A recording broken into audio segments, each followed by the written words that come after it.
Dicen que las casas tienen memoria, que las paredes absorben los susurros, las risas y también los gritos. Pero mi casa, esa casona antigua de techos altos y vigas de mezquite en las afueras de San Miguel, no solo tenía memoria, tenía alma. Un alma que yo misma había tejido, hilo a hilo, durante 40 años, igual que los tapices de lana que salían de mi viejo telar de madera. Mis manos, siempre manchadas de anil y grana cochinilla, conocían cada grieta de la cantera rosa, cada baldosa de taladera en la cocina, cada rosal que mi difunto esposo, Tiburcio, había plantado para mí antes de que el accidente en la mina me lo arrebatara demasiado pronto. Nunca imaginé que el sonido que rompería el alma de esa casa sería la voz de mi propio hijo. Era un domingo por la tarde, de esos domingos pesados y calurosos de mayo. Yo había pasado 3 días preparando chiles en nogada, no porque fuera temporada, sino porque era el plato favorito de Rogelio, o al menos lo era antes de que se casara con Obdulia. Pelar las nueces de Castilla una por una hasta dejar mis dedos negros, asar los chiles poblanos hasta que la piel se levantara, preparar el picadillo con frutas cristalizadas tal como le gustaba a su padre. Todo era un acto de devoción, una ofrenda para ver si, por una vez, podíamos tener una comida en paz. Pero la paz había huido de mi casa el día que Obdulia cruzó el umbral con sus tacones de aguja y su nariz respingada, seguida siempre por sus padres, don Eleuterio y doña Ermelinda, 2 personas que olían a perfume caro, pero que tenían la mirada hambrienta de los coyotes. ¡Ay, doña Casilda!, exclamó Ermelinda nada más entrar, abanicándose con una revista de modas. ¡Este lugar huele! ¿Cómo decirlo? A viejo, a humedad y a esa cosa que usted pierde en las ollas. ¿No le da vergüenza recibir a las visitas así? Yo estaba terminando de servir la salsa de nogada, blanca y cremosa, sobre los chiles. Me limpié las manos en mi delantal bordado, tragándome el orgullo como tantas otras veces. Es el olor del tinte, Ermelinda. Es con lo que me gano la vida y con lo que pagué la carrera de Rogelio, respondí con voz suave, aunque firme. Rogelio entró detrás de ellas, sin mirarme. A sus 35 años, mi hijo seguía teniendo la cara de niño bonito que le había abierto tantas puertas, y la debilidad de carácter que se las había cerrado todas. Llevaba una camisa de marca que yo sabía que no podía pagar y un reloj inteligente que no dejaba de vibrar. Mamá, por favor, no empieces con tus historias de mujer trabajadora, bufó Rogelio, sentándose a la cabecera de la mesa, el lugar que pertenecía a su padre. Ya te dije que ese taller tuyo estorba. Obdulia tiene razón, quita luz y espacio. Obdulia, mi nuera, ni siquiera se sentó. Sacó su teléfono y comenzó a grabar un video para sus redes sociales, enfocando las vigas del techo y las paredes de adobe. «Hola a todos mis seguidores de luz», dijo con esa voz chillona y fingida. «Aquí estamos, visualizando el proyecto. Imaginen este espacio abierto, sin todos estos muebles viejos y horribles, convertido en el lobby de nuestro Wellness Retreat Center. Energía cuántica, 0 vibras bajas. Va a ser brutal». Sentí un nudo en el estómago. No era la primera vez que hablaban de remodelar mi casa, como si yo ya estuviera muerta, pero hoy había algo diferente en el aire, una tensión eléctrica, una arrogancia que no disimulaban. Nos sentamos a comer, o mejor dicho, yo me senté. Ellos picotearon la comida con desdén. Eleuterio, mi consuegro, golpeó la copa de vino con el tenedor, pidiendo atención como si fuera el dueño de la hacienda. «Bueno, familia», dijo Eleuterio, limpiándose la boca con la servilleta de lino que yo había bordado a mano. Creo que ya basta de rodeos.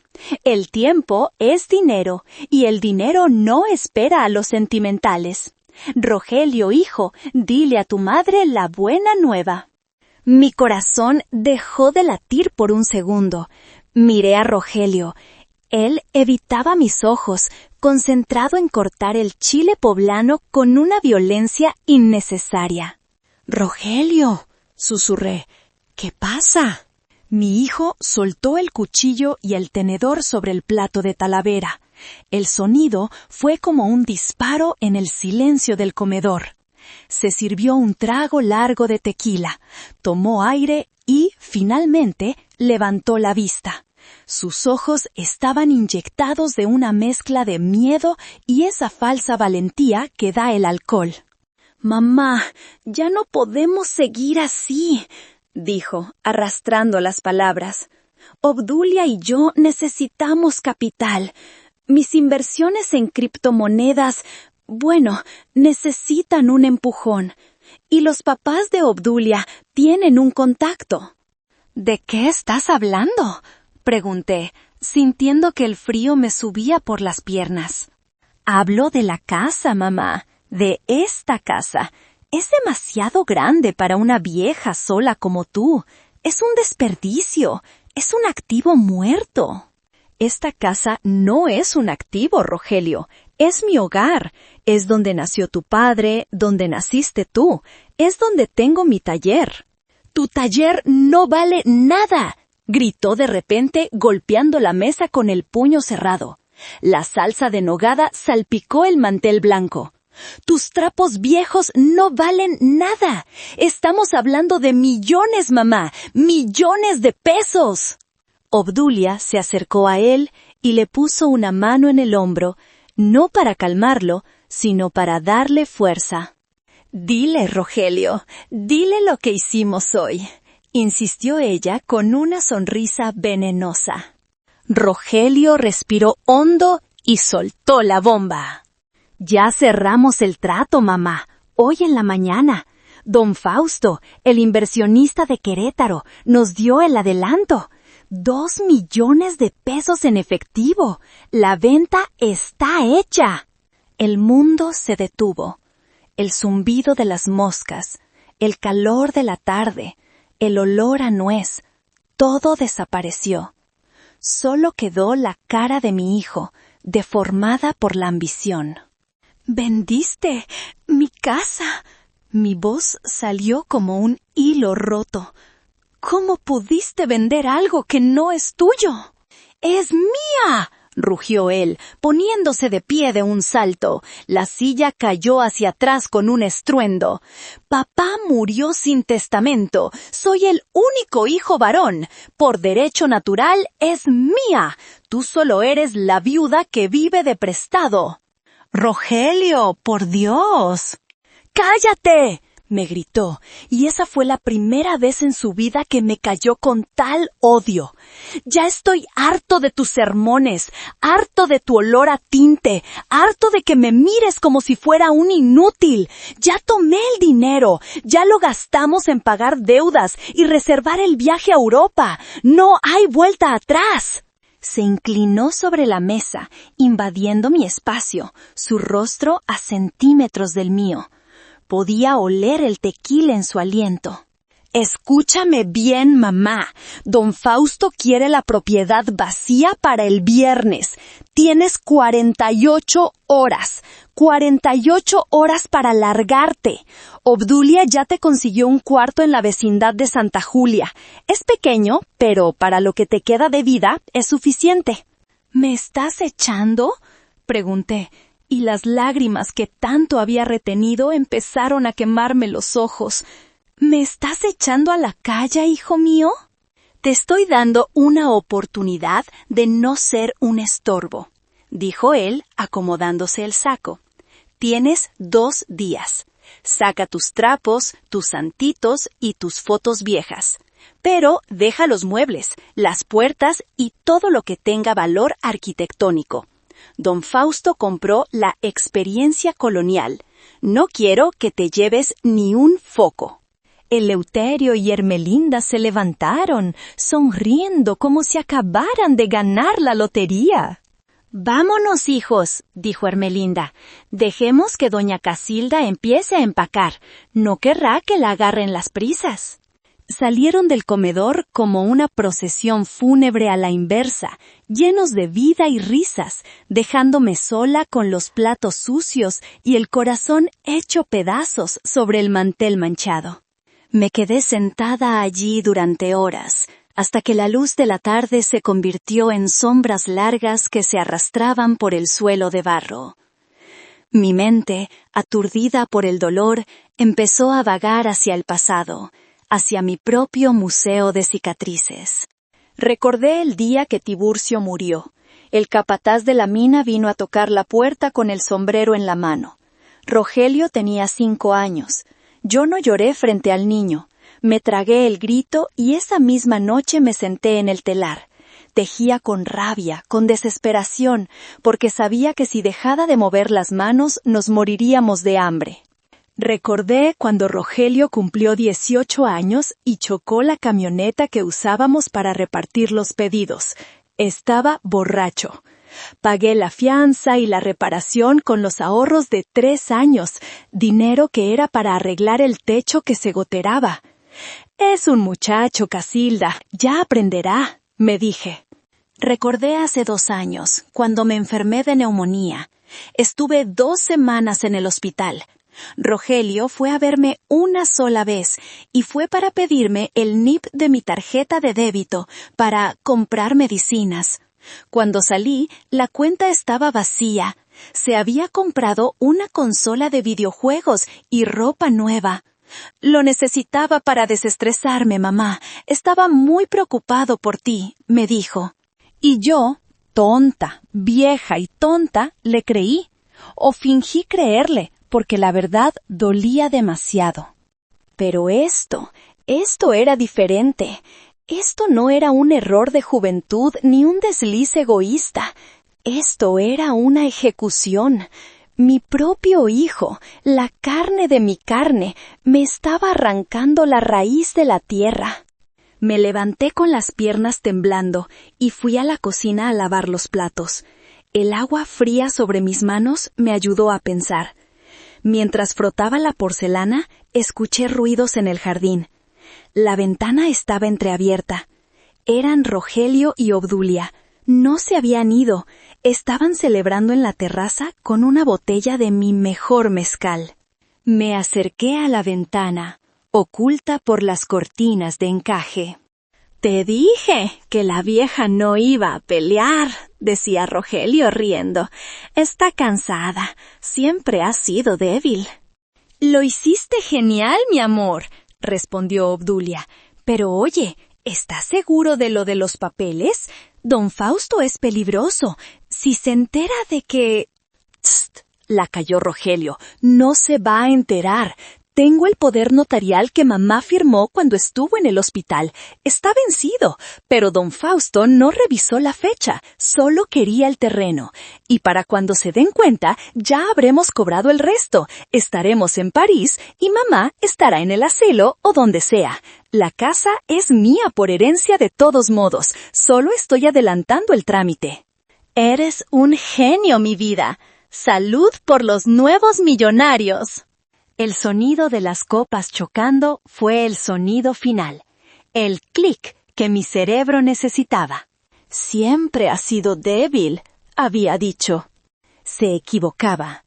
Yo no era débil. Yo era paciente. Yo era una tejedora. Y las tejedoras sabemos que, si tiras del hilo correcto con la fuerza suficiente, todo el tejido se deshace. Fui a mi habitación, pero no a empacar. Me arrodillé frente al baúl de madera de alcanfor que estaba a los pies de mi cama. Saqué las cobijas, los suéteres viejos, hasta llegar al fondo falso. Allí, envuelto en una bolsa de terciopelo, estaba el sobre Manila que Tiburcio me había entregado una semana antes de morir, con esa premonición que tienen a veces los hombres que trabajan bajo la tierra. Casilda me había dicho, Rogelio es buen chico, pero tiene las manos agujeradas y el corazón ligero. Si algo me pasa, esta casa es tuya y de nadie más. La puse a nombre de una sociedad anónima, la Textiles Santa María, y tú eres la única socia. Ni mis hermanos, ni el gobierno, ni siquiera nuestro hijo pueden tocarla si tú no firmas. Acaricié el papel. Durante 30 años lo había guardado, esperando no tener que usarlo nunca, esperando que mi amor fuera suficiente para enderezar a Rogelio. Pero el amor, sin respeto, es solo una invitación al abuso. Miré el reloj. Eran las 3 de la mañana. Tenía 48 horas. Tomé el teléfono y marqué el número de la tía Jovita, mi hermana, la única que siempre me dijo que estaba criando a un cuervo. ¿Bueno? Contestó Jovita con voz adormilada. Casilda, ¿qué hora es? ¿Pasó algo? Despierta, Jovita, y llama a Pánfilo, el abogado, y a Anselmo, el carpintero. Necesito a todos. ¿Para qué? Preguntó ella, alarmada. Respiré hondo, sintiendo cómo la tristeza se convertía en una frialdad de acero en mi pecho. Rogelio quiere la casa vacía para el viernes, pues se la voy a dar vacía. A la mañana siguiente, Rogelio y su esposa se fueron temprano. Dijeron que se iban a un spa en Valle de Bravo para relajarse antes de la gran inauguración y para no tener que ver mis dramas de mudanza. Me dejaron un juego de llaves y un billete de 500 pesos sobre la mesa. Para el taxi, decía la nota. En cuanto su camioneta desapareció por la carretera, hice la señal. 3 camiones de mudanza y una cuadrilla de 10 hombres entraron en la propiedad. Al frente iba el maestro Anselmo, con su caja de herramientas y el rostro serio. ¿Está segura de esto, doña Casilda? Me preguntó Anselmo, mirando la hermosa puerta principal de madera tallada, una joya del siglo XIX. Tengo la factura de esa puerta, Anselmo. La compramos en 1995 cuando la original se pudrió. Tengo la factura de cada clavo, de cada viga que cambiamos, de cada loseta que puse con mis manos. Todo lo que está aquí adentro es mío. Mi hijo dijo que vendió la casa. Pues bien, que se quede con la casa. Yo me llevo mi hogar. ¿Empezamos? Empiecen. Y Anselmo, quiero hasta los interruptores de luz. Lo que siguió fue una operación quirúrgica de desmantelamiento. No fue vandalismo, fue una recuperación de activos. Primero salieron los muebles. El comedor donde Rogelio me había gritado, el sofá donde vio televisión toda su infancia, la cama donde dormía. Todo fue cargado en los camiones. Luego vino lo doloroso. Los hombres de Anselmo, con cuidado y respeto, desatornillaron las puertas de madera maciza, dejando los marcos desnudos. Descolgaron los candelabros de hierro forjado que yo misma había diseñado. Levantaron las alfombras persas y, con cinceles, despegaron las baldosas de talavera poblana que decoraban la cocina y los baños.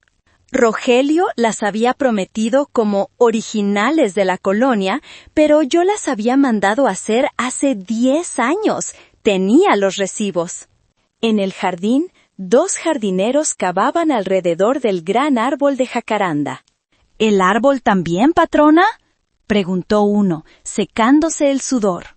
Miré el árbol. Sus flores violetas cubrían el suelo. Bajo su sombra, Rogelio había aprendido a caminar. Sí, dije, con la voz quebrada, ese árbol lo planté yo. No voy a dejar que Obdulia lo corte para poner su piscina de hidromasaje. Sáquenlo con raíz, lo plantaremos en el terreno de Jovita. Los vecinos salieron a mirar. Doña Lupe, la de la tienda, se persignó al ver pasar mi inodoro de porcelana antigua en una carretilla. El rumor corrió por el pueblo. «La Casilda se volvió loca», decían unos.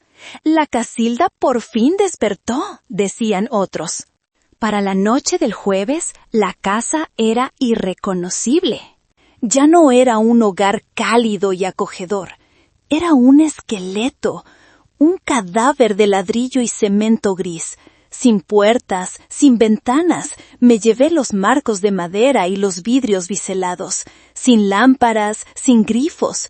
Solo quedaban los agujeros en las paredes donde antes había vida, como cuencas de ojos vacías mirando acusadoramente.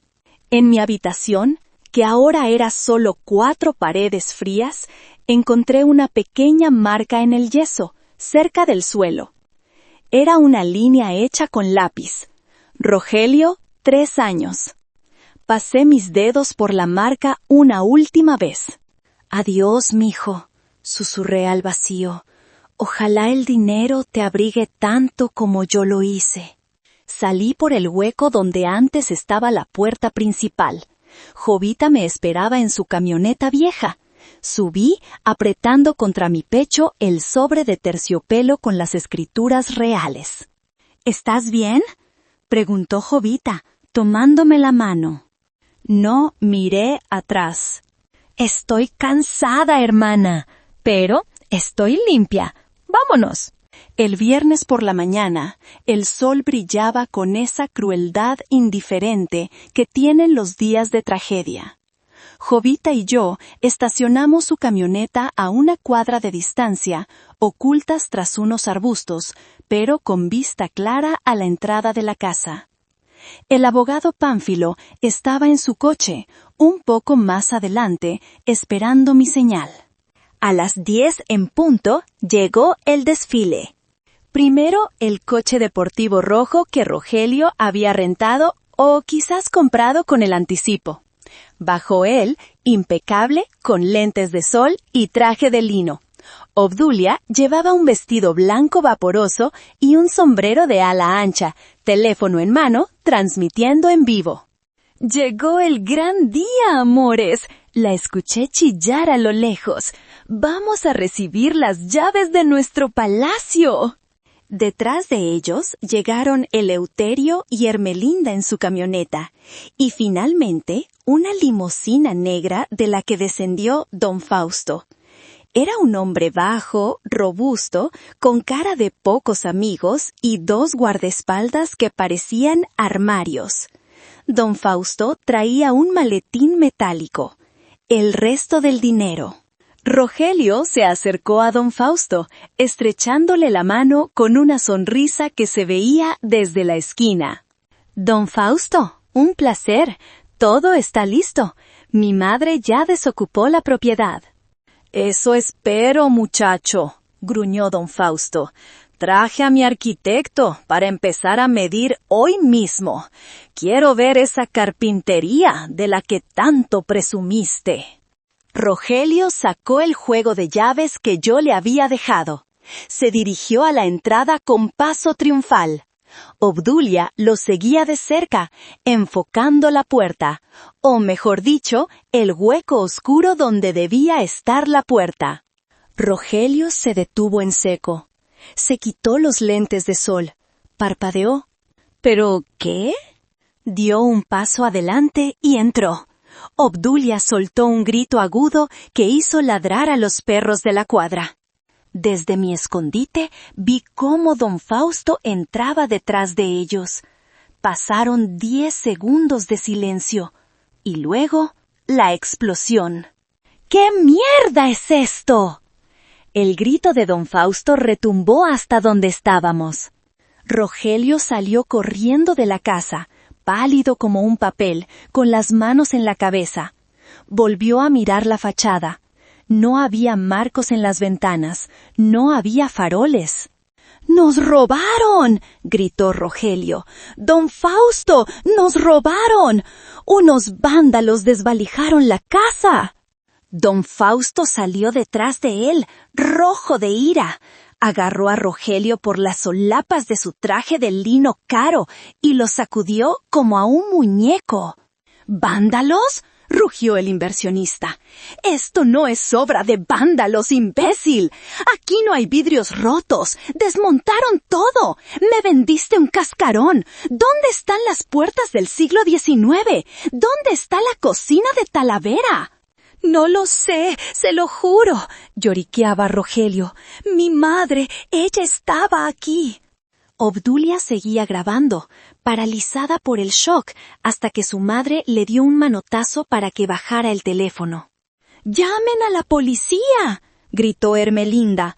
«Esa vieja loca destruyó nuestra herencia». «No hace falta», dijo una voz grave. Era el momento.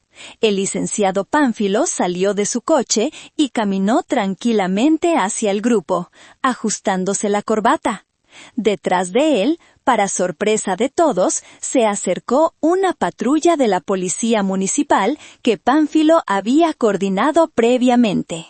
Rogelio vio al abogado y sus ojos se iluminaron con una falsa esperanza. «Licenciado Pánfilo, qué bueno que está aquí. Mire lo que hizo mi madre. Tiene que demandarla. Destruyó mi propiedad». Pánfilo se paró frente a él, con esa calma que solo dan los años de litigar contra sinvergüenzas. «Corrección, joven Rogelio. La señora Casilda retiró sus bienes muebles de su propia propiedad. Y en cuanto a la casa...» Pánfilo sacó una carpeta de su portafolio. «Señor Fausto, lamento informarle que ha sido víctima de un fraude». «¿Fraude?». Don Fausto soltó a Rogelio, quien cayó de rodillas en la tierra. «Así es, este joven le vendió una propiedad que no le pertenece». «¡Es mentira!», chilló Rogelio. «¡Soy el heredero! ¡Tengo el poder notarial!». «Ese poder notarial expiró hace 2 años», dijo Pánfilo, mostrándole el documento a la policía. «Y más importante aún, esta casa no pertenece a la sucesión de su padre, pertenece a la Sociedad Textiles Santa María S.A., cuya administradora única y dueña del 100% de las acciones es la señora Casilda». Pánfilo sacó el acta constitutiva y se la mostró a don Fausto. El difunto esposo de doña Casilda fue muy previsor. Sabía que su hijo tenía ciertas tendencias al despilfarro. Blindó la propiedad. Rogelio no es dueño ni de un ladrillo. El silencio que siguió fue más pesado que el de la casa vacía. Don Fausto miró los papeles, miró a Rogelio y luego miró su maletín con el dinero que afortunadamente no había entregado aún. Pero recordó los 2 millones del anticipo. «¿Y mi dinero?», preguntó don Fausto con voz peligrosamente baja. «Le di 2 millones de pesos en efectivo a este estafador el martes». Rogelio temblaba. Obdulia intentó retroceder, alejándose de su marido. «¡Devuélvele el dinero, Rogelio!», gritó Obdulia. «Dile que lo tienes en el banco». «Nosotros», balbuceó Rogelio. «Pagamos tus tarjetas de crédito, Obdulia. El viaje a París, el coche». «¿Te gastaste mi dinero?». Don Fausto hizo una señal a la policía. «Oficiales, quiero presentar cargos por fraude, falsificación de documentos y robo agravado. Quiero a este infeliz en la cárcel ahora mismo». Los policías se acercaron. El clic de las esposas cerrándose sobre las muñecas de Rogelio sonó como el final de una canción triste. «¡Mamá!», gritó Rogelio, buscándome con la mirada desesperada. «¡Mamá! Sé que estás cerca. Por favor, diles que fue un error. Te devolveré la casa». Obdulia y sus padres ya estaban subiéndose a su camioneta. «¡No nos involucren!», gritaba Ermelinda. «Nosotros no sabíamos nada. Él nos engañó también. Obdulia, vámonos. Vas a pedir el divorcio mañana mismo». Dejaron a Rogelio solo con los policías, solo con su deuda, solo con su vergüenza. Desde los arbustos sentí que Jovita me abrazaba. Yo no lloraba, ya no me quedaban lágrimas, solo sentía un hueco inmenso en el pecho, el hueco que deja un hijo cuando se arranca a sí mismo de tu corazón. Vi cómo lo metían en la patrulla. Vi cómo don Fausto le gritaba amenazas al abogado. Y finalmente vi mi casa, vacía, desnuda, pero mía. Pasó un mes antes de que fuera a visitarlo al reclusorio. Rogelio había perdido peso, se había afeitado la cabeza y tenía ojeras profundas. Cuando me vio a través del cristal, se echó a llorar como el niño que alguna vez fue.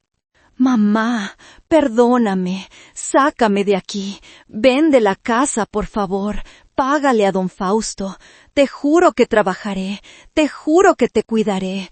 Obdulia me dejó, mamá, estoy solo».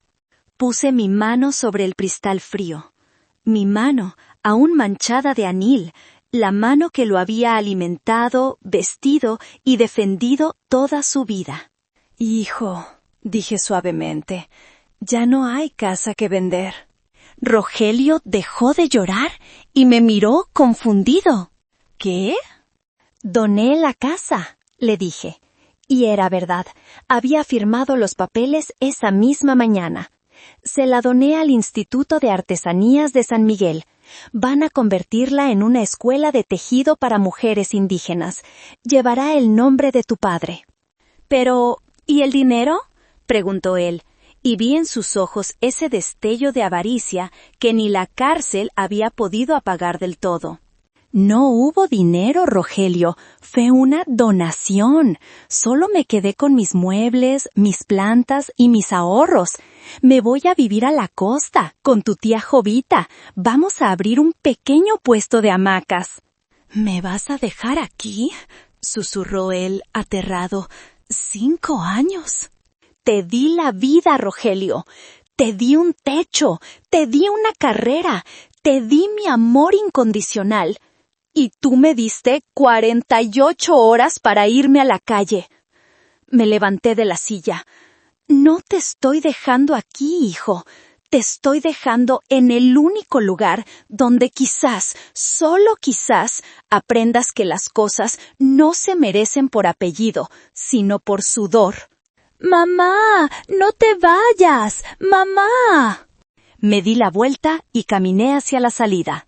Sus gritos quedaron atrás, amortiguados por las puertas de acero. Al salir, el sol de mediodía me golpeó en la cara. Respiré hondo. El aire olía a polvo y a libertad. Jovita me esperaba en el coche con 2 cocos fríos. «¿Listo?», preguntó ella. «Listo», dije, subiendo al coche. Miré mis manos. Estaban viejas, arrugadas y manchadas. Pero eran mis manos, y por primera vez en mucho